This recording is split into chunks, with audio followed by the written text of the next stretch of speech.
Thank you, Becky, and good morning, everyone, and thanks for joining us. On the call with me today are Mark Costa, Board Chair and CEO, Willie McLean, Executive Vice President and CFO, and Jake LaRoe and Emily Alexander from the Investor Relations team. Yesterday, after market close, we posted our second quarter 2025 financial results news release and SEC 8K filing, our slides, and the related prepared remarks in the investor section of our website, eastman.com. Before we begin, I'll cover two items. First, during this presentation, you will hear certain forward-looking statements concerning our plans and expectations. Actual events or results could differ materially. Certain factors related to future expectations are or will be detailed in our second quarter 2025 results news release, during this call, in the preceding slides and prepared remarks, and in our filings with the Securities and Exchange Commission, including the Form 10-K filed for full year 2024 and the Form 10-Q to be filed for second quarter 2025. Second, earnings referenced in this presentation exclude certain non-core items. Reconciliations to the most directly comparable GAAP financial measures and other associated disclosures, including a description of the excluded and adjusted items, are available in the second quarter 2025 financial results news release. As we posted the slides and accompanying prepared remarks on our website last night, we will now go straight into Q&A. Becky, let's go ahead and start with our first question, please. Thank you. As a reminder as well, if you did want to ask a question, that is star followed by one on your telephone keypad now. When preparing to ask your question, please ensure your device is unmuted locally. Our first question comes from Patrick Cunningham from Citigroup. Your line is now open. Please go ahead. Hi, good morning. Thanks for taking my question. Look, you're reducing capital spend in 2026, now targeting pretty significant cost saves on top of that, even larger in 2025.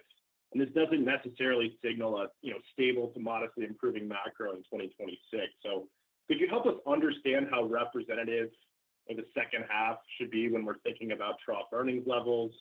And with growth projects deferred and lower for longer macro, has your thinking on mid-cycle earnings power changed at all? Yeah, that's a great question and a large one. And good morning. So first of all, when you think about the back half of this year, it's heavily impacted in the decline by the trade situation that we face. And that's creating a lot of challenges for this industry and especially for the sort of consumer discretionary side of the house.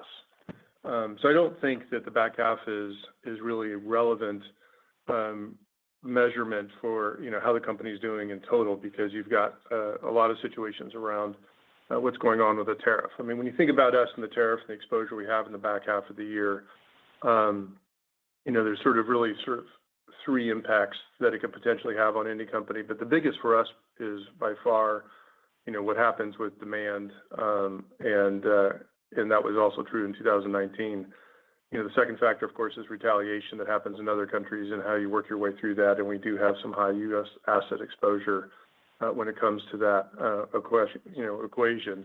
And then the third is direct tariff impacts around raw materials and things like that, which we have very little exposure on because North America is, all of our vertical integration and scale in North America is connected back to local raw materials.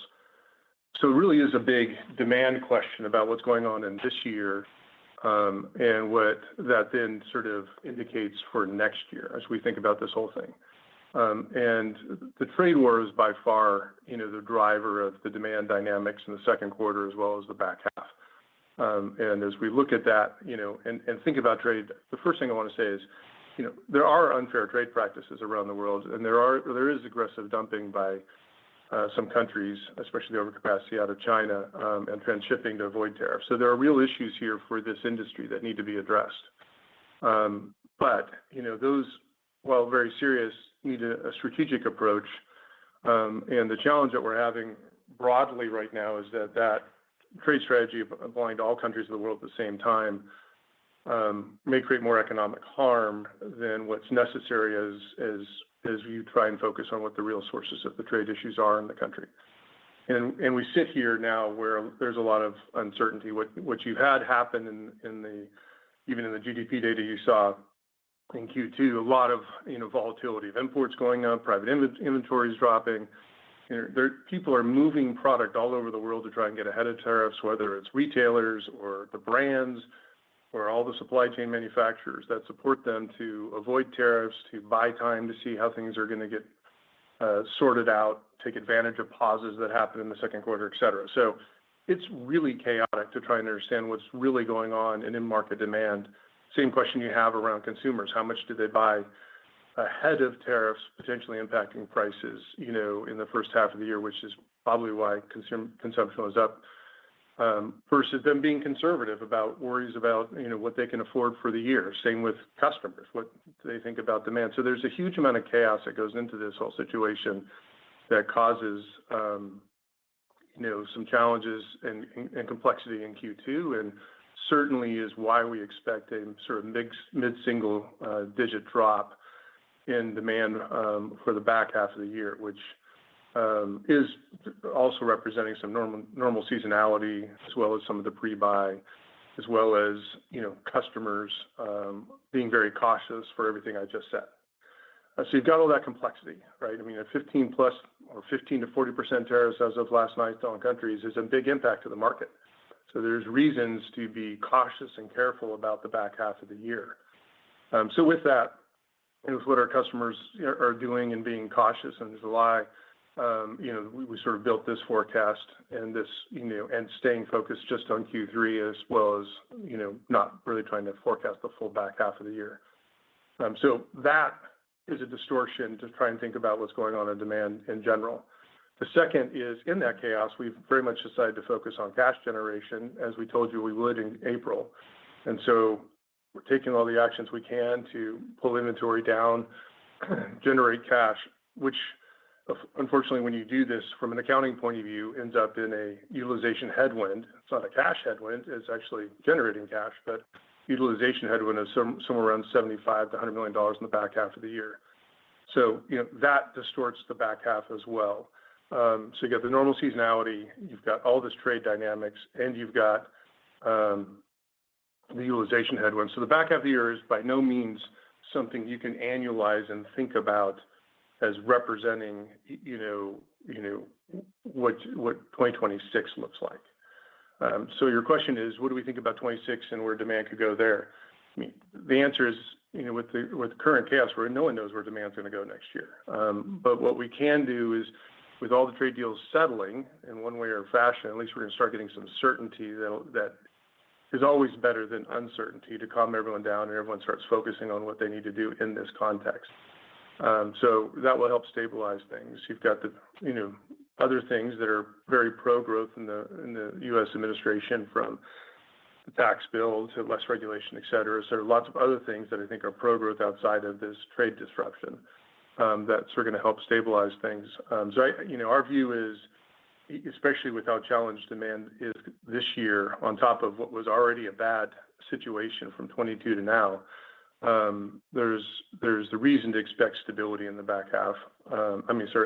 Stability as you go into 2026, which would be equal to, or certainly more likely better than where demand is now. But in this context, we have to manage our costs. We have to be, aggressive in how we manage inventory, because we don't know where things are going to go, and so we're going to take every action we can. Great. I appreciate the detailed response. I guess just a quick one on the metathesis unit. How far are you along with that investment, and what gives you confidence on the pretty healthy step up in profitability there? I'm sorry, you broke up for a second. Were you asking about E2P or methanolysis? I just couldn't hear what you were asking about. Yes. Which one? E2P, yeah. Okay, sure. So obviously, yeah, got it. So the chemical intermediates business obviously is facing some pretty significant challenges. They're the classic example, along with the entire commodity chemical industry, of the impact over capacity coming out of China and other countries, impacting businesses. And we certainly see the industry right now at cash cost, and frankly, there's indication some of the products being exported to the world are below cash cost. So we feel like we're probably at the bottom of the market. but we're also constantly looking at how do we improve the structural strength of every business we have. We've done a lot of things to improve the CI business over time. We made the RGP investment. We shut our Singapore plant down, constantly looking at how to value up our mix in North America, where our margins are much better than export markets, which at the moment is a challenge because of demand being off, but always looking for every opportunity. And we told you all the way back in 2021, we had an idea of doing an ethylene to propylene investment to convert one of our existing crackers of the three that are at the site to going from ethylene to propylene. For those who are not familiar with Eastman, we make a lot of ethylene and propylene because that's what crackers do. But if we had PDH 4 decades ago, that's what we're going to build. The propylene is where we make all of our specialties. That's where our value sits. And then we're left with a bunch of excess ethylene just to run the crackers. So we've always been trying to reduce that. That's why we made the RGP flexibility investment to increase propylene. But we still have a bunch of ethylene. And so what we can do with this investment, we've come up with a lot of insights since 21 to scale it up to a bigger capability. And that allows us to convert ethylene to propylene. And when you do that and optimize the asset configuration of the site around that investment, you can dramatically improve the earnings by $50 to $100 million in EBIT over the cycle. And it also really reduces volatility because that's a lot of the volatility comes out of the ethylene side of the equation. So it's a great investment and it's a great payback. It's a very short payback for building this capability because we're leveraging an existing cracker to do it. Great. Thank you so much. Thank you. Our next question comes from Josh Spector from UBS. Your line is now open. Please go ahead. Yeah, hi, good morning.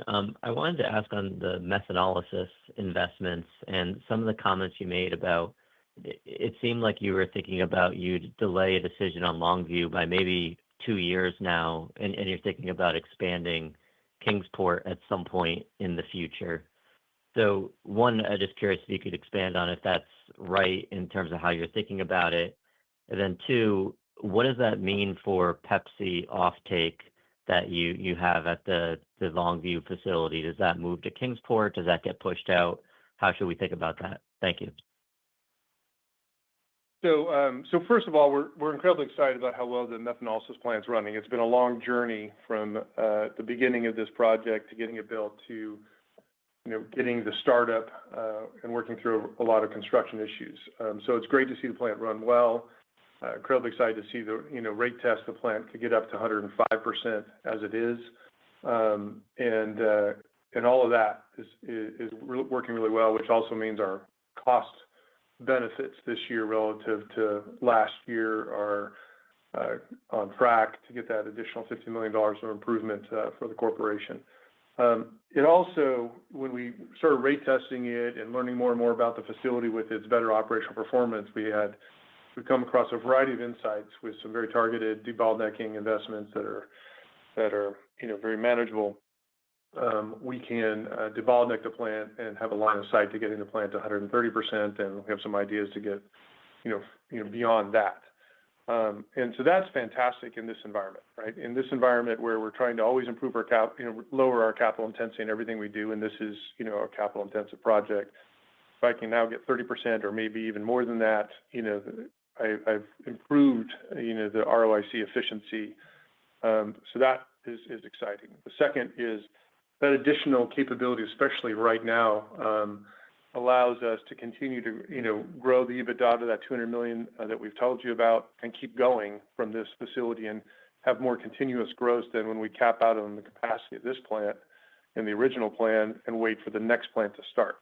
So we can sort of keep the continuous growth going.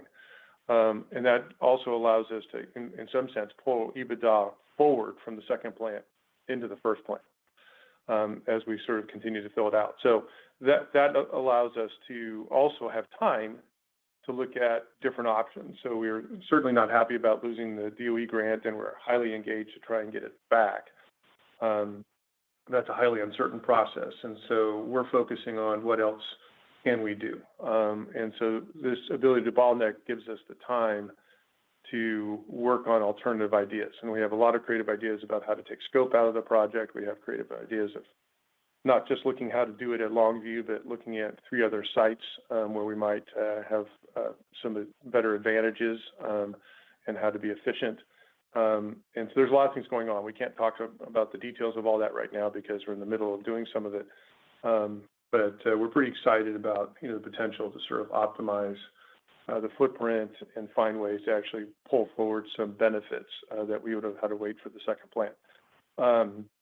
When it comes to contracts and Pepsi, our contract with Pepsi is still intact, and we're still confident that they're committed to working with us, as we sort of pursue all these different options. So, we feel sort of good about that. And the other thing I'd note is we're seeing accelerated demand in some cases with some of our customers who are finding mechanical recycling isn't working well on the rPET side for food grade packaging applications, and so we're getting more and more confident about that fill out.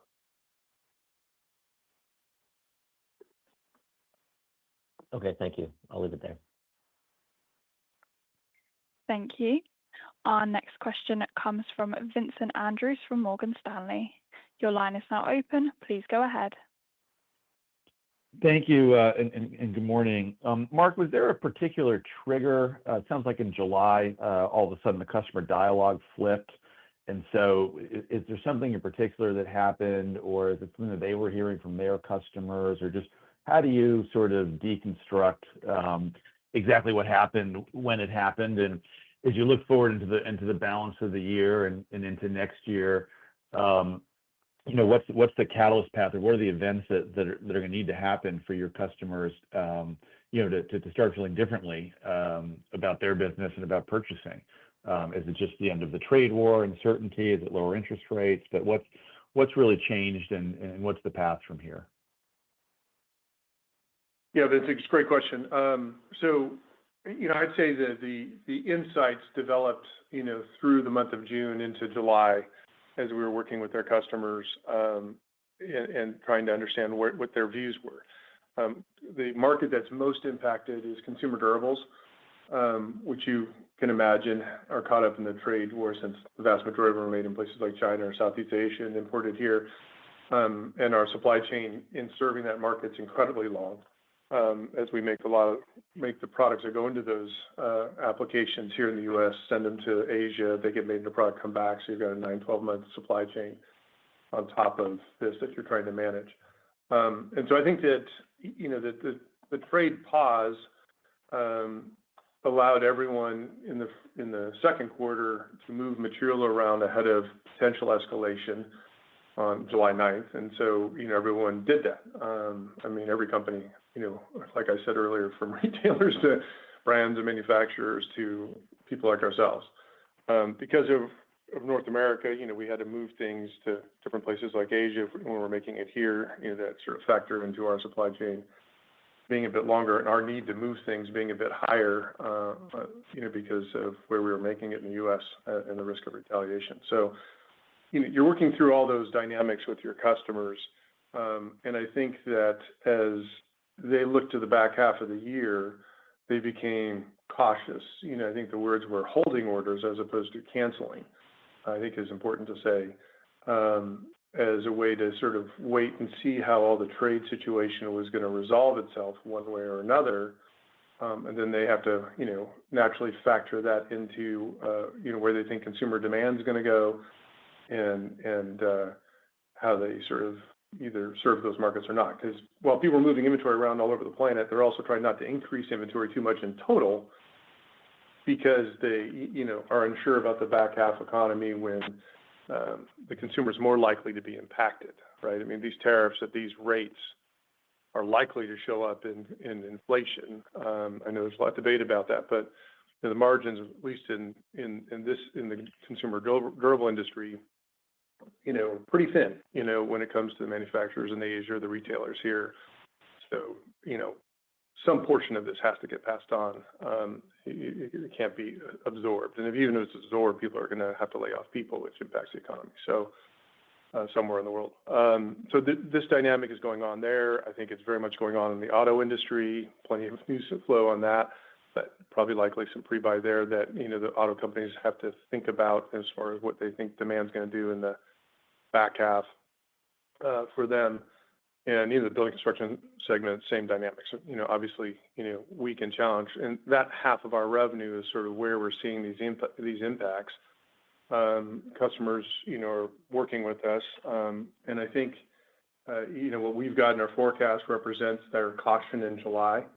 We're assuming things get a little bit better in August and September, with some of this trade certainty coming into place, and we're just going to have to see how it goes. But the key for us is focus on what you can control: cost, cash, driving methanolysis forward, finding capital efficiency, keeping our CapEx low, et cetera, and positioning us, I think, reasonably well for earnings to be materially better next year versus this year on the actions that we're controlling and taking. Thanks very much. I'll pass it along. Thank you. Our next question comes from Salvatore Tiano from Bank of America. Your line is now open. Please go ahead. Yes, thank you very much. So I wanted to check on the autos and markets. I mean, you and some other chemical companies today and yesterday did flag that they were weak in Q2 and Q3 could also remain weak, but that seems to be in contrast with both trade consultants and what some of the auto suppliers are saying so far this earnings season. So can you provide a little bit more color on where you're seeing the weakness, and specifically, in the case of Eastman, of course, is it more on the aftermarket films or more, for example, on the interlayers or any other products? Yeah, good question. So on the aftermarket side, Q2 was a solid quarter. So we saw good performance in North America, a little bit more challenge in China, but overall, the aftermarket held up reasonably well in Q2, where the interlayer business or the aftermarket or the sort of automotive coating business saw some challenges as producers around the world, given the tariff announcements, were moderating production rates in preparation for where demand may go. Right, there's a big question on, once again, how much of this tariff is going to get passed on to consumers and inflation and impact demand in the back half of the year. So you're trying to worry about how much cars you're producing for the back half of the year. So you got to be a little careful on that front. And then you've got the dynamic of the pull forward of people buying cars, ahead of the potential tariff increases. So I think, from what we're seeing, we started the year expecting the auto market to be sort of flat relative to last year, where now our view is sort of low single digits down, which is principally in the back half of the year as opposed to the first half. So I'm not sure we're that different from what I've seen from other car companies in sort of the underlying market assumptions. If it turns out to be flat in production in the back half of the year, it's going to be upside for us relative to what's in the forecast. So, I hope those people that are sort of predicting that are correct. Perfect. Thank you very much. Thank you. Our next question comes from Jeff Zekauskas from JP Morgan. Your line is now open. Please go ahead. Thanks very much. In your AFP business, your prices were up 4% year over year. Where did that pricing strength come from, either by sector or by product line? And in your fibers business, can you discuss the current state of tariffs and whether that's an ongoing impediment to your business or whether it isn't? Sure, Jeff. So on the AFP question, most of the increase in price was driven by our cost pass-through contracts in our care chemicals business, where we buy some raw materials that just have a lot of volatility to them that go into the product. So we have very steady margins in supplying our customers in that space. But the fatty alcohols that we buy sort of bounce up and down, and that's really what that 4% is primarily driven by. One of the great things about the AFP business that continues to be proven and valued deeply by us is the stability of the price-cost relationship in that business across the portfolio. Quite a bit of it is in cost pass-through contracts, keeping that stable, which is great, by the way, in removing a lot of debate and tension with your customers in procurement, which is let's just focus on how we grow together. We don't need to continue debating how raw materials go up and down. And so it's part of why you see AFP performing well. When it comes to the fibers business and tariffs, the principal impact of tariffs inside the fibers business on a full year basis is certainly the Naya textile business, right? So those always been expected to decline to some degree with market and capacity, being added in China, et cetera. But the textile business was a source of growth and the margins were pretty good. And so that, offset some of the dynamics in the tow business. And it's been extremely helpful, in the last 4 years in improving that segment. So what's unusual about this year is, we're obviously dealing with some issues in tow. But the textile business was impacted. Most of that sold in China, and then made in textiles that, serve the world. And we saw the overall textile market slow down dramatically from tariffs because of the cost of selling fashion goods in the U.S., against those tariffs. So that industry was already weak last year, but, weakened further. So in-market demand has come off. Customers that we have in China have become more cautious, and that's translated to about a $20 million problem, we think, for the year, that's spread across 2Q through 4Q, in impacting in the fibers business on the tariff side. On a short-term basis, there is some dynamics of some tow being pulled forward into Q2 in Europe to get ahead of potential tariff risks, that will sort of level out. So it's not a full year impact, but it's just a timing impact. Okay. And then, you described in your remarks trying to lower working capital by $400 million from where we are at mid-year. And you talk about the earnings penalties this year for changing your operating rates. So as a base case, I get it. Earnings should rise next year as you move up to more normal operating rates. But is it also true that what should happen is that cash flow next year should decrease? That is, if you're pulling the cash flow forward into this year, does that mean that as a base case, your free cash flow next year will be, your cash flow from operations will be less than $1 billion if there's no change in the business conditions? So, Jeff, thanks for the question. Obviously, to your point, I think the last statement that you just made, it depends on your outlook and the assumption. I think as Mark has described, both from the economic lens as well as our assumption is that we actually think that you can get to a more stable environment as we see tariffs, et cetera, unfold. With the actions that we're taking in the first half and the timing, obviously, being here at mid-year, we can't fully optimize our working capital scenario. And actually, working capital is a net headwind this year as we look at it overall compared to what we built in the first half and what we're taking out in the second half. So my belief is, the $1 billion is the platform at which we'll be able to build off of with higher cash earnings and the potential to still build and optimize our working capital. Great. Thank you so much. Thank you. Our next question comes from David Begleiter from Deutsche Bank. Your line is now open. Please go ahead. Thank you. Good morning.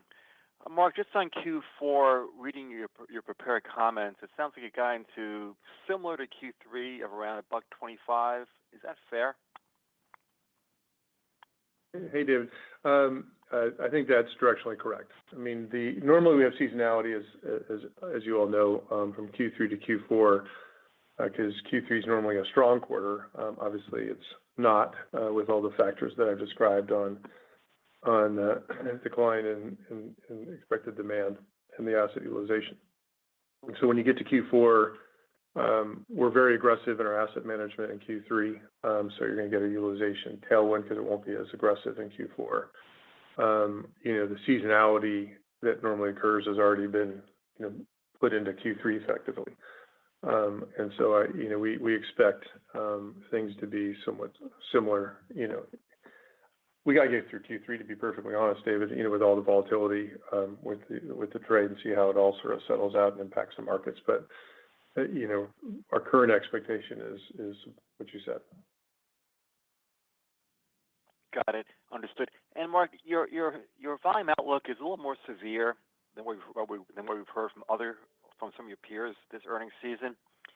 Do you think that's due to your business mix, your conservatism, or maybe something else? Thank you. I think that when you think about what's going on in the dynamic of Q2 to Q3 in the mid-single digits, there are multiple components, and it depends on the business that you're looking at. And it's important to actually sort of frame it correctly. So if you look at Q2 to Q3 and add back the utilization headwind for $50 million, we're basically flat sequentially from Q2 to Q3 when you back out the utilization headwind. And then okay, what's going on underneath the surface of that? Well, there are two moving parts, right? Chemical Intermediates is getting better by greater than $30 million, which means Specialties and Fibers is going to be down by $30 million, within the guide that we're talking about. So when you think about Advanced Materials and the mid-single digit decline we're expecting there, what I'd say about half of that is expected market decline, and the other half is this sort of pre-buy dynamic of some materials in Tritan, Performance Films, some other polyesters being pulled, ahead of tariff risk into Q2. So when you have it there, and then the orders, don't occur in July for that, you've got that decline. So I'd say it's about half and half, market decline, which I think is more in line with what we're hearing from specialty peers, other market participants, and then the other half is this pre-buy thing. I'd also note that, in this segment, especially when you think about it, 2/3 of this is consumer discretionary, right? Between autos, consumer durables, and B&C, and those are the most impacted markets. They're incredibly valuable markets to us. So as the volume comes off, it hurts. But when the volume comes back, it's incredibly compelling. So that's how I think about the AM part. The fibers part is, I would pretty much say, is all pre-buy and the moderation we're expecting from Q2 to Q3. And AFP, this is sort of more normal for its decline. So normal ag seasonality coming off, timing of HTF projects that got completed in Q2 instead of Q3, and a little bit of pre-buy in some places is what's behind their mid-single digit. So again, you back out the pre-buy and the HTF timing and the markets, moderating in a very normal way. So I think that, when we look at it, I don't think we're, from an in-market point of view, sort of misaligned too much. But we do, have, exposure, especially in Advanced Materials, to these sort of very sensitive markets to what's going on in the trade environment. Very helpful. Thank you.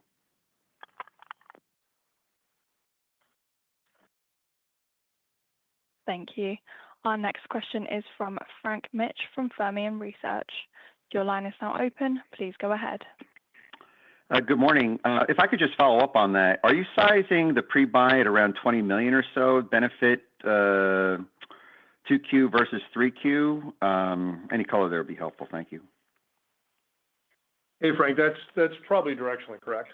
When you follow the math of what I just put out there between fibers and AM, that's going to get you to sort of that number.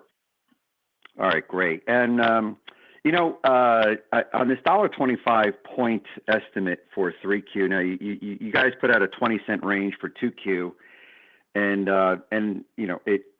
clearly the commentary based on tariffs, et cetera, is that there's a wide range of outcomes for 3Q. This $1.25, is that kind of at the low end of the range that you're thinking, mid end of the range you're thinking? How much of a range in your mind do you have in terms of how 3Q can play out? That's a great question, Frank.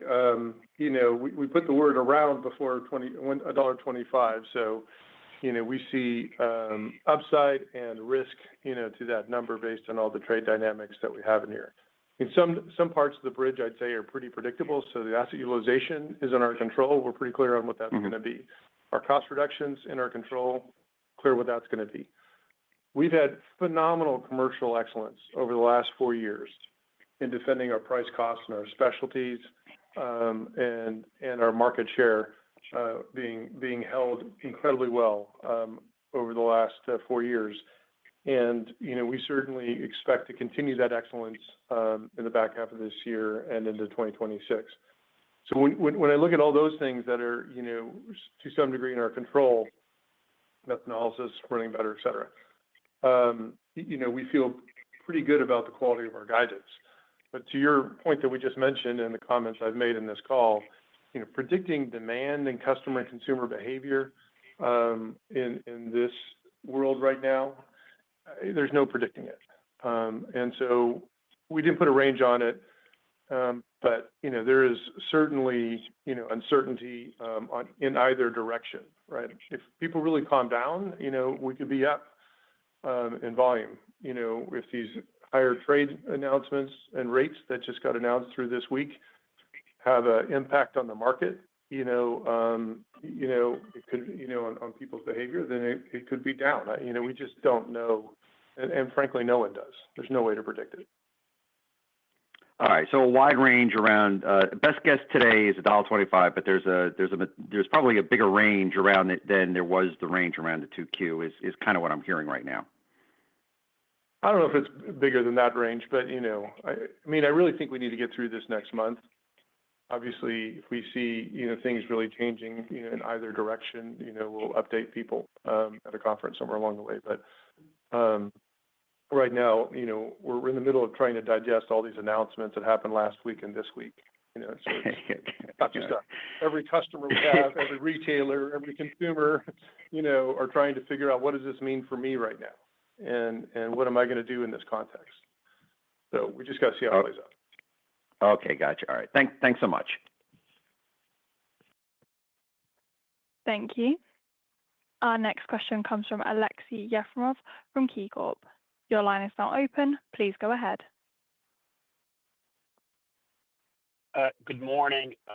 Mark, to me, you sound less optimistic about methanolysis sales this year and at the same time more optimistic about next year. Could you maybe talk about this contrast, why there's this difference, and any sort of signs of confidence you have into this ramp in methanolysis next year?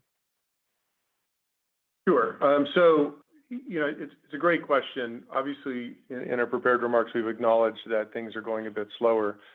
The interest in Renew, I think, and recycled content is still very much there from an end market point of view, both in the specialties, which is what the purpose of this current plant is aimed at serving, as well as rPET, which is partially going to be served off of this facility as a way to fill the assets, and then as we migrate and upgrade specialties, we'll move that PET to the second plant.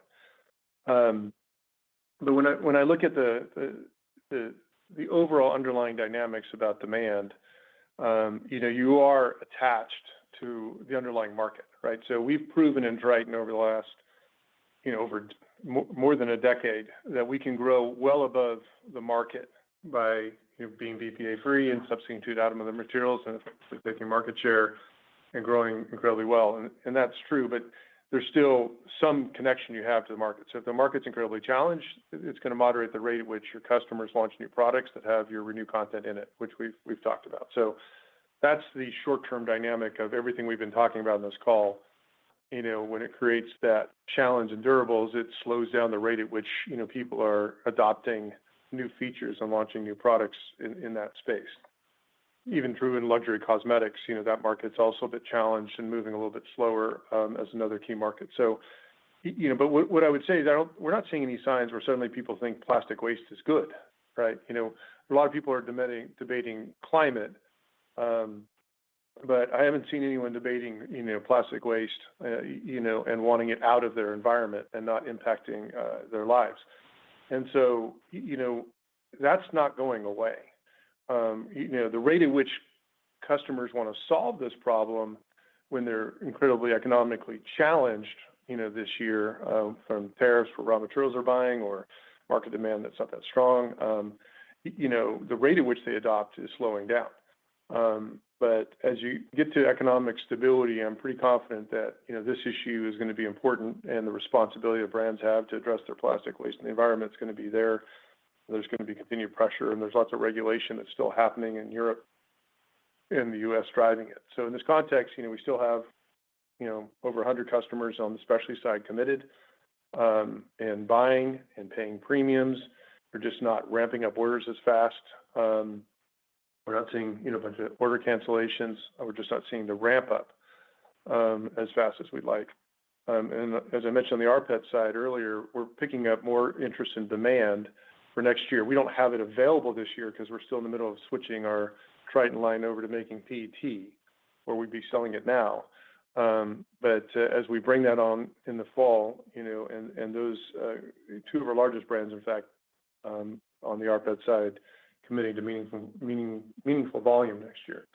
And what's most interesting about that is it's because mechanical rPET is not working in some of their applications. They're having performance issues, color issues, integrity issues around the product on the mechanical side. And so they need, chemical recycled product, which is identical to virgin, to have recycled content for it not to be brown or yellow relative to other products on the shelf, or not, being able to make bottles quickly enough because of integrity issues, et cetera. So, that confirmation that we have a differentiated value proposition in rPET with chemical recycling, and we're the only player in the world that can do it effectively. I still think it's going to be a big competitive advantage for us and create a lot of value in the future. Thanks, Mark. And if you had to guess next year, fibers flat, up or down in terms of earnings? Great question. Thank you for it. It's one we're spending a lot of time on and focusing on. The fibers business and the decline we're seeing this year is certainly more than we expected at the beginning of the year. And to sort of frame the fibers conversation, I want to sort of unpack what's going on within the segment. One question already came up, which is, what's going on in the segment, and I highlighted textiles as a $20 million headwind within the segment. In addition to that, there's about a $20 million asset utilization headwind as we're pulling inventory down here to free up cash, just like we're doing in AM and other parts of the portfolio. I would say the utilization impact here is meaningful for the segment at $20 million. And then there's about $10 to $15 million of higher energy cost that's not covered by the cost pass-through contracts. So when you look at that, put those all together, that's about 40% roughly of sort of where the decline's headed, roughly. And that gets you to, thinking about those businesses. And both the asset utilization comes back as a tailwind next year, as long as we have growth in textiles and event and other things. So the vast majority of that utilization headwind is before you get to spinning tow. It's in the making of the plastic and the stream that feeds into it. So any growth anywhere in the portfolio on cellulosic plastic, will actually sort of turn that $20 million into a tailwind for fibers. And then you've got, recovery in the Naya textile business that we are, moving with our customers outside of China as they're trying to manage their tariff exposures, as well as, winning business and new accounts around the world and finding ways to get some of our Chinese business back as sort of tariffs have settled a bit. So all that sort of becomes an offset relative to whatever happens in the remainder of the decline this year, which is tow. And on the tow side, what I'd say is we don't see a shift in market, still declining 1% to 2%. We always expected losing some volume as the Chinese capacity came online and everyone had to adjust their market shares to sort of make room for that capacity.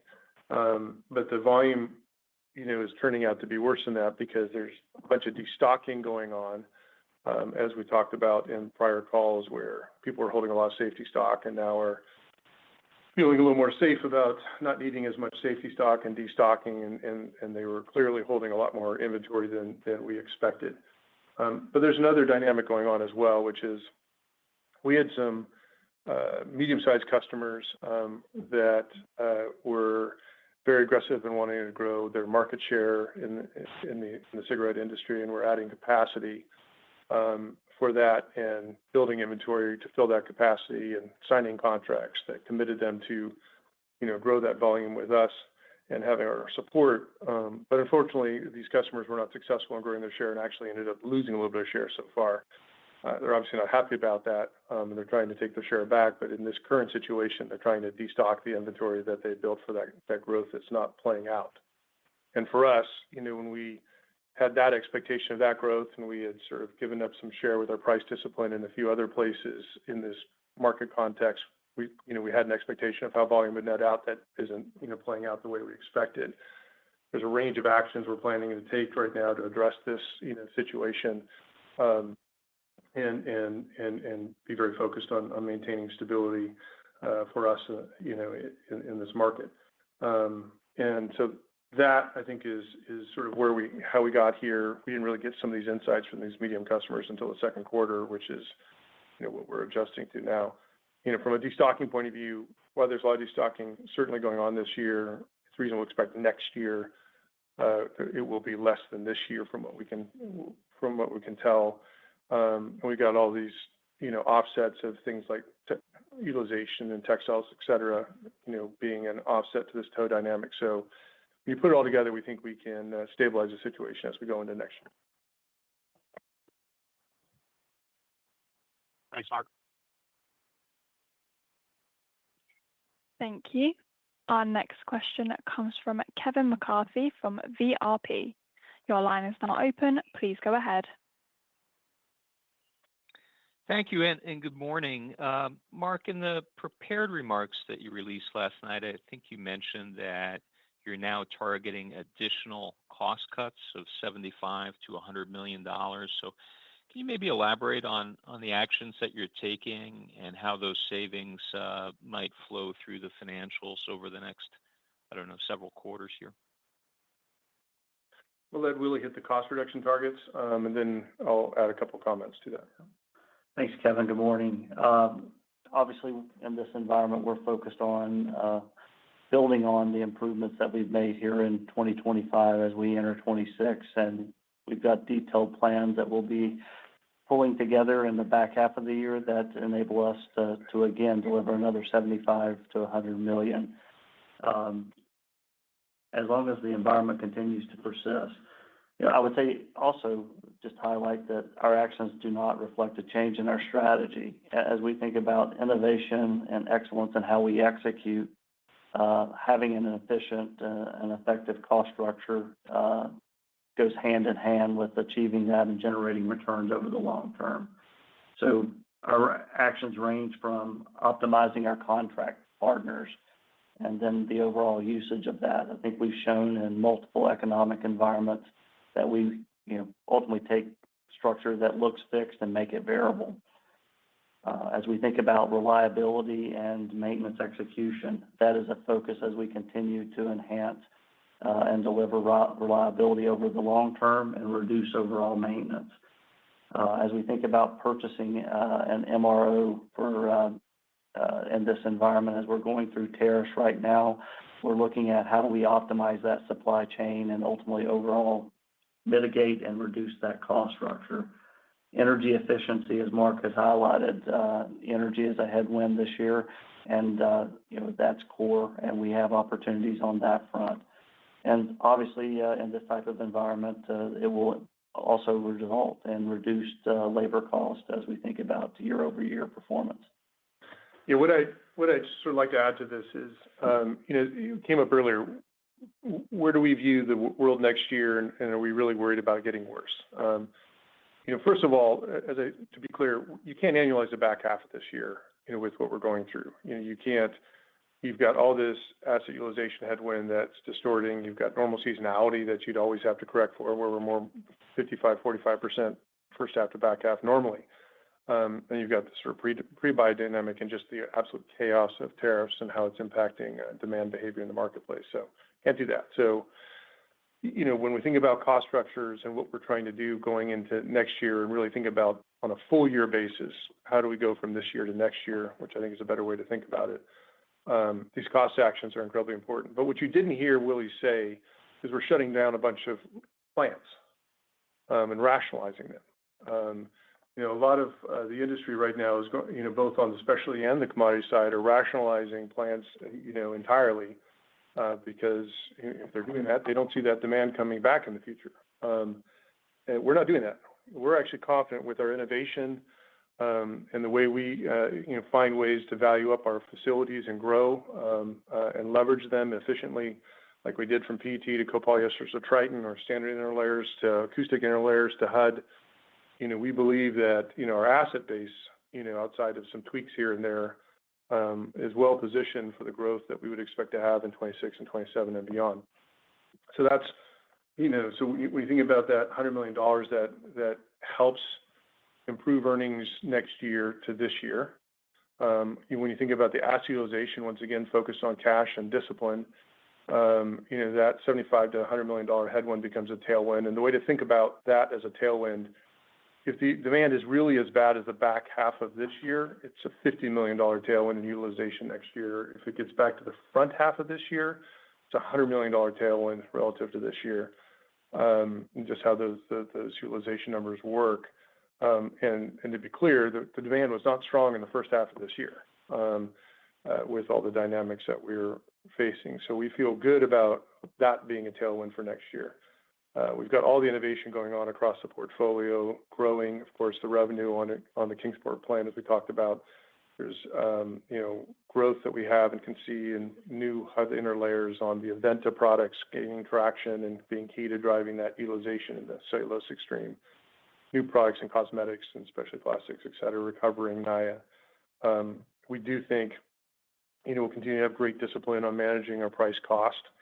And so that won't be a headwind or a tailwind, but, good to defend and manage and proof about the value of our products by doing that 4 years into a difficult world. Reasonable expect there will be some recovery in CI. And of course, with our cash discipline and improving operating cash flow next year versus this year, more cash to return to shareholders, especially since we're able to delay the step up of the next methanolysis plant due to the advantages we have in the bottlenecking the current one. So I think we're well positioned to recover next year, but as I said earlier, no one can predict where the absolute economy is going to go at this stage. Appreciate all the color there. Just to follow up on your add-on comment, Mark, and listening to you, is it fair to say that as the U.S. moves into this new tariff regime, you do not anticipate any, large changes in terms of portfolio composition?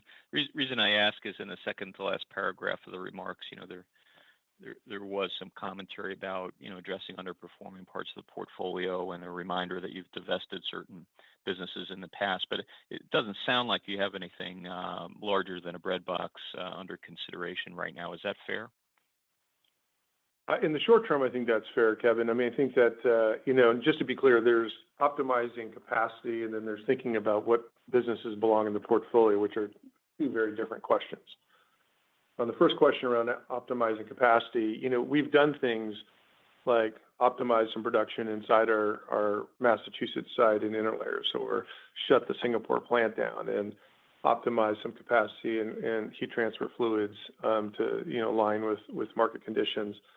And none of those are big significant cost cut steps, but it's just being conscious of managing cost structure. And we'll continue doing things like that across the portfolio. That's part of what Willie's talking about when we have network asset optimization. The E2P investment in CI is a structural investment to improve that site's performance. And so as we are more prepared to get into the details of that, we'll give you more insight on what that means. But again, we're not shutting the entire site down like in Europe. There's just major sites just all being shut down by companies left and right. We're probably going to be to 30% shutdown by the end of the year over the last 4 years. So we're not seeing that. When it comes to portfolio, we're always disciplined. I think we've proven that. We've proven it with adhesives and tires and the acetic acid plant. If you want to go back far enough in history, we've proved it from 2006 to 2012 and divesting a lot of underperforming businesses.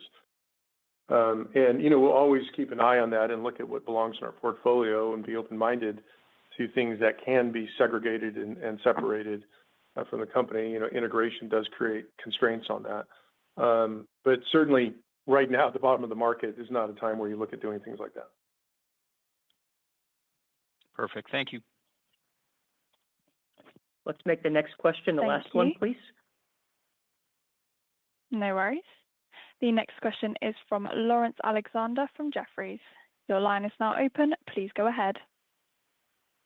Hi, just to follow up on the innovation points you brought up, what are you seeing in terms of customers delaying versus canceling or accelerating their investments in evaluating new alternatives or innovative products? Is the uncertainty leading to a freeze in activity, or is it helping you on that front? That's great. But you're talking about across the portfolio, because I think I've already hit. Yes, across the portfolio, just for your customers, but that's always been one of your differentiations. Just curious, is it becoming a demand pull for 27, 28, 29, or is it becoming more of a concern? What's interesting across the portfolio, I'd say, is customers are still highly engaged. They, like us, realize that, to get out of a weak environment, you got to create your own growth. You can't just sit there and wait for things to get better.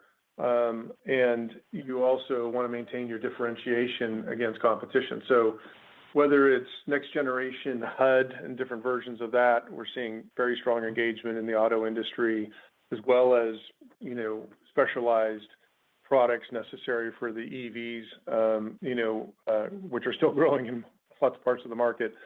You see a lot of engagement there, a lot of engagement around Aventa as a solution. Polystyrene is being banned in a lot of food tray, protein tray applications, or straws and this, that, and the other. And the retailers or the food service companies, need products to sort of solve those problems. So the engagement there has been very good, along with new products we're always launching, and especially plastics. We have a product that replaces polyethylene coatings for paper cups and other sort of paper food applications that has strong engagement. So across the circular platforms, across the automotive space, personal care space, et cetera, we're definitely seeing engagement. But the rate at which they're adopting, is still constrained about economic reality here in the short term. With all this, everyone's just focused on how you manage costs and get through these tariffs. But the great news is it has not resulted in a pause on engagement on innovation. Thank you.